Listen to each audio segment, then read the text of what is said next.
আমরা আশা করছি যৌক্তিক সময়ের ভিতরে সরকার সংস্কারগুলো সম্পন্ন করে একটি সুষ্ঠু গ্রহণযোগ্য নির্বাচনের দিকে দেশকে নিয়ে যাবে। বাংলাদেশ পৃথিবীর মানচিত্রে আয়তনের দিক থেকে নিঃসন্দেহে খুবই ছোট, কিন্তু বিপুল জনসংখ্যার একটি দেশ। এটাকে বিশ্বের 7ম বা 8ম জনবহুল দেশ ধরা হয়ে থাকে, আর জনঘনত্বের দিক থেকে বিশ্বের 1 নম্বর দেশ। নির্দিষ্ট জমির মধ্যে এত মানুষ দুনিয়ার আর কোথাও বসবাস করে না। 2 নম্বর পজিশনটি হচ্ছে চায়না। চায়না আমাদের চাইতে অনেক কম ঘনত্বের দেশ। এই দিক থেকে এই বিপুল জনসংখ্যা আল্লাহ তাআলার পক্ষ থেকে এই দেশের মানুষের জন্য এবং বিশ্বের মানুষের জন্য একটি নিয়াম।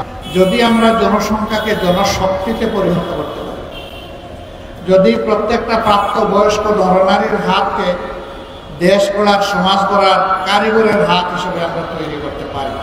যারা আপামর জনগণকে কষ্ট দিয়েছে, নির্যাতন করেছে, জুলুম করেছে, খুন করেছে, গুম করেছে, সম্পদ লুণ্ঠন করে নিজেরা নিজেদের কপাল গড়েছে, বিদেশের মাটিতে পাচার করেছে এবং মানুষকে জেল জুলুম অত্যাচারে একদম জর্জরিত করে তুলেছিল।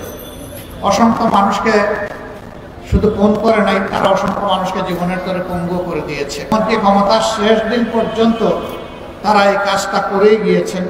যে কোনো মূল্যে গদি তাদের থাকতেই হবে, জনগণ মরুক কিংবা বাঁচুক। সরকার তো জনগণের জন্য, কিন্তু তাদের থিওরি ছিল সরকারের জন্য জনগণ। সরকার ঠিক থাকলে দেশ ঠিক আছে, জনগণ ঠিক আছে, সরকার নাই, কিছুরই দরকার নাই, এরকম একটা বেপরোয়া ভাব তাদের মধ্যে ছিল, যার কারণে তাদের বিদায়টা সম্মানজনক হয়নি। আসসালামু আলাইকুম রহমতুল্লাহ। সুপ্রিয় দর্শক, বাংলাদেশ জামাতে ইসলামের আমির ডাক্তার শফিকুর রহমানকে আরও কয়েক বছর চাচ্ছে বাংলাদেশের সাধারণ জনগণ এবং নেতাকর্মীরা। তারা বলতেছে যে এখন বর্তমানে শফিকুর রহমান, ডাক্তার শফিকুর রহমানের মতো লোক, যোগ্য লোক নেই, জামাতে ইসলামের মধ্যে নেই, বা যারা আছে তারা তরুণ, তাদের এখন পর্যন্ত ওই রকম বয়স হয়নি সংগঠনের মানে আমির হওয়ার মতো। তো সবাই চাচ্ছে যে ডাক্তার শফিকুর রহমান আরও 2 বছর থাকুক, এর মধ্যে এই নেতাকর্মীরা তৈরি হয়ে যাক, তারপরে আমির পাল্টানো হোক। তো এটা আমি অনেকের কাছে জিজ্ঞেস করে এই মানে তথ্যটা পেয়েছি। তো দর্শক, আপনারা জানেন আমিরে জামাত ডাক্তার শফিকুর রহমান বৃদ্ধ একজন মানুষ। তিনি গোটা বাংলাদেশ চষে বেড়াচ্ছেন, সব জায়গায়, বাংলাদেশের প্রত্যেকটা জেলায়, হয়তো কয়েকটা জেলা বাকি আছে, সব জেলায় কিন্তু কর্মী সম্মেলন করেছেন এবং তার কোনো অবসর নেই, সব সময় ব্যস্তর মধ্যে থাকতে হয়। তো গতকালকে দেখলাম যে ঢাকা মহানগরীর উত্তরের মিরপুর পূর্ব থানায় একটা ক্ষুদ্র সমাবেশ হয়েছে। তো সেখানে আমিরে জামাত ডাক্তার শফিকুর রহমান অসাধারণ একটা বক্তব্য দিয়েছেন, যা ভিডিওর শুরুতে সামান্য অংশ আপনারা শুনলেন। তো দর্শক, বেশি দেরি না করে চলুন আমরা আমিরে জামাতের পুরো বক্তব্যের ভিডিওটা দেখে আসি। আজকের সমাবেশে উপস্থিত আমার প্রিয় সম্মানিত ভাইয়েরা, আমি জানি না বোনেরা এখানে আছেন কিনা, যদি না থাকেন তাহলে ভাইদের কাছেই সালাম, আর বোনেরা থাকলে ভাই এবং বোনেরা, সাংবাদিক বন্ধুগণ, আল্লাহ তাবারক ওয়া তাআলার শুকরিয়া। দীর্ঘ 15.5 বছরের দুর্নীতি এবং দুঃশাসনের অবসানের মধ্য দিয়ে জাতি নূতনভাবে প্রাণ ফিরে পেয়েছে গত বছরের 5ই আগস্ট। এরপর থেকে দেশের মানুষ কিছুটা হলেও স্বস্তির নিঃশ্বাস ফেলতে পারছে। যদিও জনগণের প্রত্যাশা অনেক এবং প্রত্যাশা অনুযায়ী অনেক কিছুই অপ্রাপ্তি রয়েছে, তবে 15.5 বছরের যে জঞ্জাল তৈরি হয়েছে তা দূর করতে কিছুটা সময়সঙ্গতভাবেই লাগবে। এই জন্য সকল রাজনৈতিক দল এবং অংশীজন ইতিমধ্যেই সংস্কারের কথা বলেছে এবং সরকারকে যৌক্তিক সময় দেওয়ার কথা বলেছে। আমরা আশা করছি যৌক্তিক সময়ের ভিতরে সরকার সংস্কারগুলো সম্পন্ন করে একটি সুষ্ঠু গ্রহণযোগ্য নির্বাচনের দিকে দেশকে নিয়ে যাবে। বাংলাদেশ পৃথিবীর মানচিত্রে আয়তনের দিক থেকে নিঃসন্দেহে খুবই ছোট, কিন্তু বিপুল জনসংখ্যার একটি দেশ। এটাকে বিশ্বের 7ম বা 8ম জনবহুল দেশ ধরা হয়ে থাকে, আর জনঘনত্বের দিক থেকে বিশ্বের 1 নম্বর দেশ। নির্দিষ্ট জমির মধ্যে এত মানুষ দুনিয়ার আর কোথাও বসবাস করে না। 2 নম্বর পজিশনটি হচ্ছে চায়না। চায়না আমাদের চাইতে অনেক কম ঘনত্বের দেশ। এই দিক থেকে এই বিপুল জনসংখ্যা আল্লাহ তাআলার পক্ষ থেকে এই দেশের মানুষের জন্য এবং বিশ্বের মানুষের জন্য একটা নিয়াম। যদি আমরা জনসংখ্যাকে জনশক্তিতে পরিণত করতে পারি, যদি প্রত্যেকটা প্রাপ্তবয়স্ক নরনারীর হাতকে দেশ গড়ার, সমাজ গড়ার কারিগরের হাত হিসেবে আমরা তৈরি করতে পারি। স্বাধীনতার পর এক এক করে 53 বছর গিয়েছে। বহু জাতির ঘুরে দাঁড়াতে 2, 4, 5 বছর লেগেছে। আমরা অর্ধ শতাব্দীতেও সেভাবে কোমর সোজা করে ঘুরে দাঁড়াতে পারি না। পারার কারণটাও একেবারেই স্পষ্ট। 2টা জিনিসই আমাদের এখনো সঙ্গ দিয়ে চলছে। 2 যন্ত্রণা থেকে আমরা কোনোভাবেই মুক্তি পাচ্ছি না। একটা দুঃশাসন, আর একটা হচ্ছে দুর্নীতি। আবার একটা আরেকটা সম্পূরক। দুর্নীতি করতে হলে দুঃশাসন চালাইতে হয়, আর দুঃশাসন যেখানে থাকে সেখানে দুর্নীতি অবাধ হয়। এই 2টা কেউ কাউকে বাংলাদেশের 53 বছরের ছাড় দেয়নি, সঙ্গী হয়ে আছে। যারা ক্ষমতায় গিয়েছেন, যাওয়ার আগে জনগণকে তাদের অনেক ভালো চিন্তার কথা, পরিকল্পনার কথা তাদের ইশতেহারে তুলে ধরেছেন, বক্তব্যে তুলে ধরেছেন। কিন্তু সেই সমস্ত বক্তব্যের যথার্থতা এবং বাস্তবায়ন খুব কমই জনগণ খুঁজে পেয়েছে। বরঞ্চ দেশকে তিলে তিলে দুর্নীতির মহাসাগরে ডুবিয়ে দেওয়া হয়েছে। বিগত সরকারের সময় এটা ভয়াবহ রূপ ধারণ করেছিল, যা করাল গ্রাসে গোটা বাংলাদেশ, আর জনগণ হয়েছিল সবাই তার প্রতির শিকার। যার কারণে জুলাই মাসের 1 তারিখ থেকে 36 জুলাই বোঝা হয়ে যেটাকে, অর্থাৎ 5ই আগস্ট পর্যন্ত এদেশের আপামর জনগণ, শিশু, নারী, আবাল, নারী, পুরুষ, আবাল, বৃদ্ধ, বনিতা সকলে রাস্তায় নেমে এসেছে। কারণ সবাই ছিল ভুক্তভোগী, সবাই ছিল মজলুম, মুষ্টিমেয় কিছু মানুষ ছাড়া, যারা আপামর জনগণকে কষ্ট দিয়েছে, নির্যাতন করেছে, জুলুম করেছে, খুন করেছে, গুম করেছে, সম্পদ লুণ্ঠন করে নিজেরা নিজেদের কপাল গড়েছে, বিদেশের মাটিতে পাচার করেছে এবং মানুষকে জেল জুলুম অত্যাচারে একদম জর্জরিত করে তুলেছিল। অসংখ্য মানুষকে শুধু খুন করে নাই, তারা অসংখ্য মানুষকে জীবনের তরে পঙ্গু করে দিয়েছে। এমনকি ক্ষমতার শেষ দিন পর্যন্ত তারা এই কাজটা করেই গিয়েছেন। যে কোনো মূল্যে গদি তাদের থাকতেই হবে, জনগণ মরুক কিংবা বাঁচুক। সরকার তো জনগণের জন্য, কিন্তু তাদের থিওরি ছিল সরকারের জন্য জনগণ। সরকার ঠিক থাকলে দেশ ঠিক আছে, জনগণ ঠিক আছে, সরকার নাই, কিছুর দরকার নাই, এরকম একটা বেপরোয়া ভাব তাদের মধ্যে ছিল। যার কারণে তাদের বিদায়টা সম্মানজনক হয়নি। রাজনীতিতে এরকম অসম্মানজনক বিদায় দুনিয়ায় খুব কমই হয়েছে, কিন্তু যেখানে হয়েছে তারা কিন্তু আর ফিরে আসতে পারে না। এখানেও জনগণকে যে পরিমাণ কষ্ট তারা দিয়েছেন, বিশেষ করে আমাদের যুব সমাজের সামনে যেভাবে তারা অন্ধকার মুগর নিয়ে দাঁড়িয়ে গিয়েছিলেন, এই যুব সমাজ যতদিন বেঁচে আছে তারা এই অপকর্মকে ভুলবে না এবং তারা ক্ষমা করতে পারবে না। কারণ তুচ্ছ একটা দাবি নিয়ে তারা রাস্তায় নেমেছিল। সেই দাবিটা দমন করার জন্য সরকার খুব অমানসিকভাবে তাদের উপর নির্যাতন করে 2000-এর কম বেশি মানুষকে খুন করেছে। তাদের সকলেই ছাত্র না, তাদের মধ্যে শ্রমিক, ক্ষুদ্র দোকানদার, ব্যবসায়ী আছে, সাধারণ মানুষ আছে, বিভিন্ন মানুষ এখানে ক্ষতিগ্রস্ত হয়েছে, এমনকি কুলের শিশু রিয়াও আছে।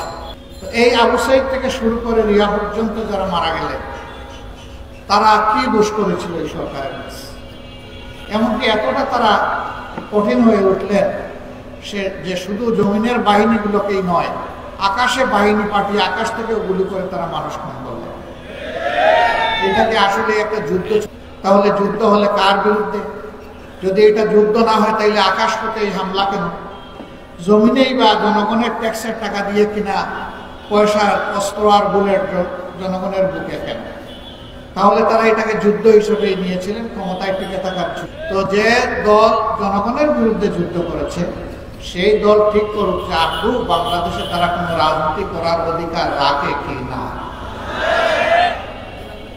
আমার সম্মানিত ভাইয়েরা, আওয়ামী লীগ ব্যাংক, বিমা সব কিছুকেই ক্ষতিগ্রস্ত করেছে, কোনোটা ডাকাতি করে শেষ করে দিয়েছে এবং এই টাকাগুলো তারা ভাগ বাটোয়ারা করে নিয়েছে। এখন সেই খনির টাকার আলামতগুলো দুনিয়ার বিভিন্ন জায়গায় বের হয়ে আসছে। এমনকি ব্রিটেনের মতো জায়গায়, সেখানেও তৎকালীন প্রধানমন্ত্রীর পরিবারের ঘনিষ্ঠজন তিনি দুর্নীতির দায়ে এখন তার দুর্নীতির তদন্ত চলছে এবং ইতিমধ্যেই তার অনেক অসঙ্গতি উঠে এসেছে। তাদের পরিবারের গোষ্ঠীর সকল সদস্যদের কপাল পরিবর্তন হয়েছে, জনগণের কপালটা ধ্বংস করে। আমরা এমন শাসন দুঃশাসন আর বাংলাদেশে চাই না। তাহলে এই সুশাসনটা আসবে কার হাত ধরে? সুশাসনটা আসবে ওই মানুষগুলোর অথবা দলের অথবা দলসমূহের হাত ধরে যারা ব্যক্তিগত জীবনে পরিচ্ছন্ন থাকার চেষ্টা করে, যারা নিজেরা অন্যায় অপরাধের সাথে সামাজিকভাবে সম্পৃক্ত হয় না, যারা মানুষের কাছ থেকে চাঁদাবাজি করে না, যারা ফুটপাত থেকে শুরু করে বিভিন্ন এটা সেটা সবগুলার দখল জোর করে নেয় না এবং জনজীবনের উপর অভিশাপ চাপিয়ে দেয় না, যারা মামলা বাণিজ্যও করে না, হ্যাঁ নিজে আক্রান্ত হলে ক্ষতিগ্রস্ত হলে সত্যের তথ্যের ভিত্তিতে তারা মামলা করার অধিকার রাখে এবং প্রত্যেকটা মানুষের সেই নাগরিক অধিকার আছে। যারা এইভাবে দেশের সম্পদকে নিজেদের কাছে আমানত মনে করবে, নিজের সম্পদ মনে করে হাত বাড়াবে না, এই দেশ কেবল তাদের হাতেই নিরাপদ হবে, অন্য কারো হাতে নয়। এরকম কারা তাহলে?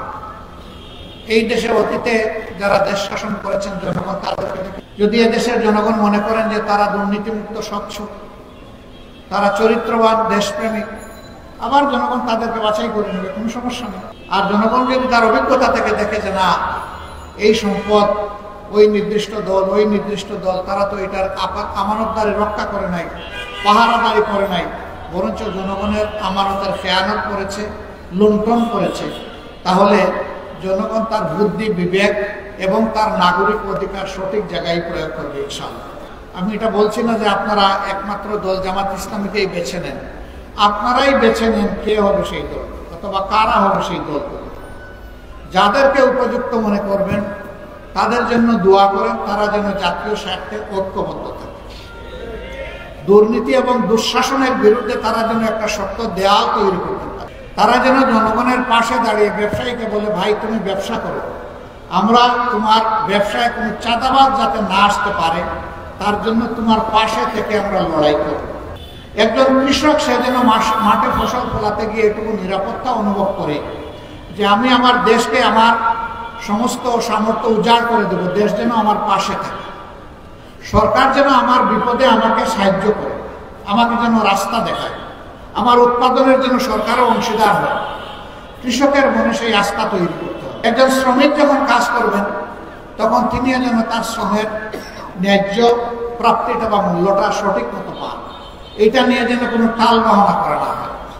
আবার মালিক যিনি বিভিন্ন ব্যবসা অথবা ইন্ডাস্ট্রি গড়ে তুলেছেন তিনিও যেন এই নিরাপত্তাটুকু অনুভব করেন যে চাঁদাবাজরা যখন তখন এসে তার উপরে হামলা চালাবে না, অভিমান চালিয়ে তাকে বিব্রত করবে না, তার উপরে জুলুম করবে না, তাকে শোষণ করবে না। এবং তিনি যেন মনে করেন যে আমার শ্রমিকদের হাত মেধা যদি ঠিক থাকে তাহলে আমার কলকারখানা ঠিক মতো চলবে। যদি আমার শ্রমিকরা সন্তুষ্ট না হয়, তাদের ন্যায্য পাওনা আমি তাদেরকে না দেই, আমি যদি তাদের ক্ষতি করি, ঠকিয়ে নেই, তাহলে আমি ঠকাবো এবং আমার এই ব্যবসাও ধ্বংস হবে, আমার ইন্ডাস্ট্রি ধ্বংস হবে। অতএব মালিক শ্রমিকের মাঝে এইখানে বোঝাপড়া থাকতে হবে, আন্ডারস্ট্যান্ডিং থাকতে হবে, ন্যায্যতার ভিত্তিতে। এমন একটা জাস্ট সোসাইটি বা এমন একটা সুবিচারপূর্ণ সমাজ আমরা দেখতে চাই। আমাদের সন্তানেরা শেষ পর্যন্ত একটাই স্লোগান দিয়েছে, উই ওয়ান্ট জাস্টিস। আমরা সমাজের সকল ক্ষেত্রে ন্যায় বিচার চাই, সামাজিক ন্যায় বিচার আমরা দেখতে চাই, কোনো বৈষম্য চাই না। পরবর্তী পর্যায়ে তারা তাদের একটা ব্যানারেরও নাম দিয়েছে বৈষম্য বিরোধী ছাত্র আন্দোলন। তারা বৈষম্য দেখতে চায় না। আমরা কেউ বৈষম্য চাই? আমরাও চাই না। আমরাও চাই যে বৈষম্যহীন একটা বাংলাদেশ গড়ে উঠবে। তাহলে সেটা কিভাবে গড়ে উঠবে? সেটা গড়ে উঠবে যারা এ দেশ পরিচালনা করবেন তারা দেশের মানুষকে সম্মান করবেন এবং ভালোবাসবেন। এই কারণে যে মানুষ তাদেরকে বিরল সম্মান দিয়ে বাংলাদেশ পরিচালনার ফ্ল্যাগটা তাদের হাতে তুলে দিয়েছে। সুতরাং তারা মানুষকে অবশ্যই সম্মান করবেন, ইলেকশনের সময় যেমন, ইলেকশনের পরে 5 বছরও তেমন। তারা ফিল করবেন এই মানুষগুলো আমার মতো মানুষকে বা আমার দলের মতো দলকে বাছাই করে নিয়েছে। সুতরাং এই মানুষগুলোর কাছে আমি ঋণী, আমি কৃতজ্ঞ, আমি দায়বদ্ধ। অতএব বাংলাদেশের মানুষ আমার কাছে তারা অত্যন্ত মূল্যবান, মর্যাদার সম্পদ, জাতীয় সম্পদ। একথা মনে করে যারা দেশ চালাবে তারা দেশকে ভালো কিছু দিতে পারে। সম্মানিত ভাইয়েরা, আজকে আমরা এসেছি আমাদের তুলনামূলকভাবে যে ভাই বোনের আর্থিক দিক থেকে একটু অসচ্ছল, তাদের জন্য সামান্য উপহার, একটু সুন্দর দেখায় না, এত বড় একটা আয়োজন করে তাদেরকে ডেকে এনে এটা তাদের হাতে দেওয়া, তা বেস্ট আমি যদি পারতাম তাদের ঘরে ঘরে পৌঁছে দেওয়া। এটা আমি সব সময় বলি, এটা আমার দায়িত্ব, এটা তাদের প্রতি দয়া নয়, অনুকম্পা নয়।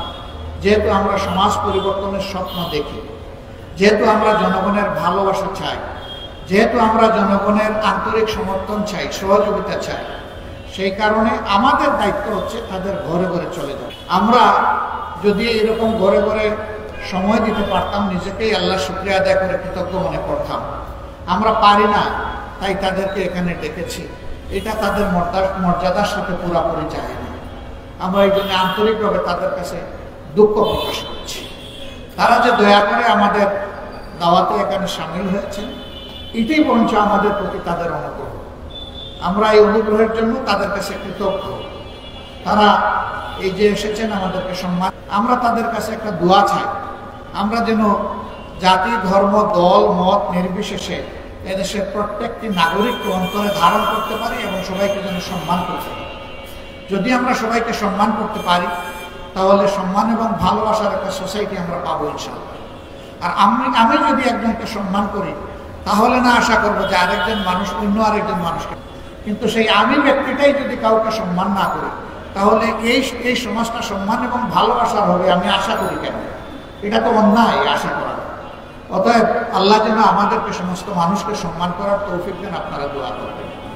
আর আমরা আমাদের প্রিয় দেশবাসীকে পক্ষ বিপক্ষ, মেজরিটি মাইনরিটি এগুলাতে আর ভাগ করতেও চাই না, দেখতেও চাই। এই জন্যে সকল ধর্মের মানুষকে সম্মানের সাথে আমরা একটাই কথা বলি, বাংলাদেশে আমরা যারা জন্মগ্রহণ করেছি, আমরা যারা এদেশের নাগরিক, এখানে ধর্ম পরবর্তী বিষয়, কিন্তু প্রথম বিষয় হলো আমরা এই দেশের নাগরিক। আল্লাহ আমাদেরকে এই দেশে পয়দা করেছেন, আমাদের সংবিধান সবাইকে সমমর্যাদা দিয়েছে।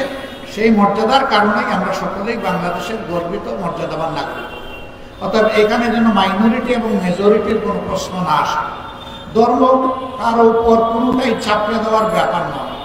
ধর্ম মানুষের মনের আন্তরিক নিবেদনের প্রশ্ন। মানুষ যেটা পছন্দ করবে সে ওইটা ভালোবেসে গ্রহণ করবে। ইসলামও কারো উপর চাপিয়ে দেওয়ার ধর্মের নাম নয়। সুতরাং আমাদের কোনো এখতিয়ার নাই এই সমস্ত বিষয় নিয়ে কারোর উপর জোর জবরদস্তি করা। এই সমস্ত ক্ষেত্রে আমরা এবার মূল থেকেই বলে আসছি, এই পরিবর্তনের সাথে সাথে, যে আমরা অবশ্যই দেখতে চাই না majority minority, but we want unity. আমরা এদেশের নাগরিকদের দেশের স্বার্থ সংশ্লিষ্ট ব্যাপারে আমরা ঐক্য চাই। এই ঐক্যটা যদি আমাদের সুদৃঢ় থাকে, তাহলে এই জাতির বিরুদ্ধে কারো কোনো ষড়যন্ত্র কোনো কাজে লাগবে না ইনশাআল্লাহ। এবং এই জাতির মর্যাদার জাতি হিসেবে বিশ্বের বুকে তারা মাথা উঁচু করে দাঁড়াতে পারবে। সেই সম্মানের একটা জাতি গড়াই আমাদের আকাঙ্ক্ষা। আল্লাহ যদি মেহরবানি করে সেই আকাঙ্ক্ষা কবুল করেন, তাহলে তিনি জনগণের মনেও এর প্রতি ভালোবাসা তৈরি করে দেবেন। আমরা বিভিন্ন জায়গায় জনগণের যে ভালোবাসা দেখতে পাচ্ছি, মাবুদের সেজদায় পড়ে শুকরিয়া আদায় করার কোনো শক্তি আমাদের নাই। শুধু ওই সমস্ত মানুষগুলোর জন্য অন্তর থেকে দোয়া করে, রব্বুল আলামিন এই ভালোবাসা যেন তোমার জন্য হয়, মানবতার জন্য। এই ভালোবাসা যেন মানুষের কল্যাণে হয়। তুমি আমাদের সকলের মনে এই ধরনের ভালোবাসার একটা জোয়ার পয়দা করে দাও। সাংবাদিক বন্ধুরা এখানে এসেছে, তারা রাষ্ট্রের চতুর্থ স্তম্ভ। তাদের কাছে আমাদের অনুরোধ যে আপনারা সকল মহলের কাছে কল্যাণের বাণী সংগ্রহ করতে থাকেন, আর কল্যাণের আওয়াজ জাতির কাছে পৌঁছে। কারণ আপনারাই হচ্ছেন আমাদের একমাত্র মাধ্যম, যাদের মাধ্যমে আমাদের কথাগুলো জনগণের কাছে যাবে। আর কোনো মাধ্যম আমাদের কাছে নেই। অতীতে আপনারা চাইলেও একটা কনকক্টেড অবস্থায়, চরম নিয়ন্ত্রিত অবস্থায় আপনারা ছিলেন। মনের কথা তা তুলে ধরতে পারেন নাই, খুলে বলতে পারেন নাই। এখন সেরকম কোনো ভয় কিংবা আতঙ্কের সংস্কৃতি নেই। এখন আপনাদেরকে আমরা অনুরোধ করব যে আপনারা যে কথাটা আমরা সবসময় বলি, কালোকে কালো বলতেই থাকুন, সাদাকে সাদা হিসেবে উপস্থাপন। সেই কালো ব্যক্তিকে আমি হলে আমাকেও ছাড় দেবেন না, আমাকেও ধরতে হবে। কারণ আমার একটা ছোট্ট বল ওই জাতির বড় কোনো ক্ষতি করে ফেলতে পারে। এই জন্য আমরা চাই না যে আমরা কোনো অপকর্ম করি, অন্যায় করি, আর জাতি অথবা আমাদের সহকর্মীরা অন্ধভাবে আমাদেরকে সমর্থন করবে, এটা আমরা চাই। আমরা চাই যে আমাদের সমর্থকরা আমাদের সহকর্মীরাও যেন কোন ভুল করলে যেন আমাদেরকে সংশোধন করার জন্য ইতিবাচক সমালোচনা, আপনাদের কাছে সেই ইতিবাচক সমালোচনাটাও আমরা চাই। যখন দেখবেন আমরা ভুল পথে, তখন আমাদের ইতিবাচক সমালোচনা করে আমাদেরকে আপনারা সঠিক পথে নিয়ে আসবেন। তাহলে চতুর্থ স্তম্ভ কার্যকরী হলে একটি সাস্টেইনেবল ডেভেলপমেন্টের কান্ট্রি আমরা পেয়ে যাবো ইনশাআল্লাহ। এই একটা গোষ্ঠী আর রাজনৈতিক আর একটা গোষ্ঠী, এই দুইটা সম্প্রদায়কে 4 দিক থেকে সবকিছু দেখতে হয়, 4D ভিশন করতে হয়, 4 ডাইমেনশনাল, সামনা পিছন ডান এবং বাম সব দেখে তারপরে বিষয়গুলো বিবেচনায় নিতে হয়। এই জায়গায় রাজনীতিবিদ যদি এক পক্ষ দেখেন, 3 সাইড না দেখেন, যদি মিডিয়াও এক সাইড দেখে বাকি 3 সাইড না দেখে, তাইলে জাস্টিস ইম্পসিবল এবং জাস্ট সোসাইটি বিল্ড আপ করাও ইম্পসিবল, এটা হবে না। এই জন্য আমাদের এই 2 সেকশনের গভীর বোঝাপড়া আমাদের লাগবে। এই জায়গাটা আমাদের আরো শক্ত হোক, আরো বিল্ড আপ হোক, আল্লাহর দরবারে দোয়া করি। আপনারা কষ্ট করে সবাই এসেছেন, প্রিয় সংগঠনের পক্ষ থেকে এবং আমার পক্ষ থেকে আপনাদের সবাইকে মোবারকবাদ জানাই। যে ভাই বোনদের হাতে সামান্য উপহার তুলে দেওয়া হবে, তারা যদি মেহরবানি করে এগুলা গ্রহণ করেন, আমরা কৃতজ্ঞ হব। তারা যেন আমাদের জন্য দোয়া করেন যে মানুষের বিপদে আপদে সবসময় সবার আগে আমরা যেন দৌড়ে গিয়ে সেখানে দাঁড়াতে পারি এবং তাদেরকে সাহস দিয়ে বলতে পারি যে আমরাও আপনাদের দুঃখের অংশীদার, আমরা একসাথে দুঃখ ভাগাভাগি করে নেব ইনশাআল্লাহ। আল্লাহ আমাদের সকলকে সাহায্য করুন, এ দেশের প্রতি আল্লাহ রহম করুন, আল্লাহ তাআলা এই দেশের প্রতি শান্তির ফয়সালা নাজিল করুন, জাতীয় স্বার্থের ব্যাপারে আমাদের সকলকে ঐক্যবদ্ধ হওয়ার এবং থাকার তৌফিক দান করুন। আসসালামু আলাইকুম ওয়া রাহমাতুল্লাহি ওয়া বারাকাতুহু। দর্শক, আপনারা আমিরে জামাতের পুরো বক্তব্যের ভিডিওটা দেখলেন। তো আমিরে জামাতের কথাগুলো আপনাদের কাছে কেমন লেগেছে এবং আপনাদের মতামত জানতে চাই যে আমিরে জামাত ডাক্তার শফিকুর রহমান যদি আরও 2 বছর আমির হিসাবে থাকে তাহলে কেমন হয়? আপনাদের মতামত কি? আপনাদের মূল্যবান মতামতটা কমেন্ট করে জানিয়ে দেবেন। আজকের ভিডিও এই পর্যন্তই। জামাত শিবিরের নিত্য নতুন ভিডিও পেতে আমাদের চ্যানেলটা সাবস্ক্রাইব করে রাখবেন। সকলকে ধন্যবাদ। আসসালামু আলাইকুম ওয়া রাহমাতুল্লাহ।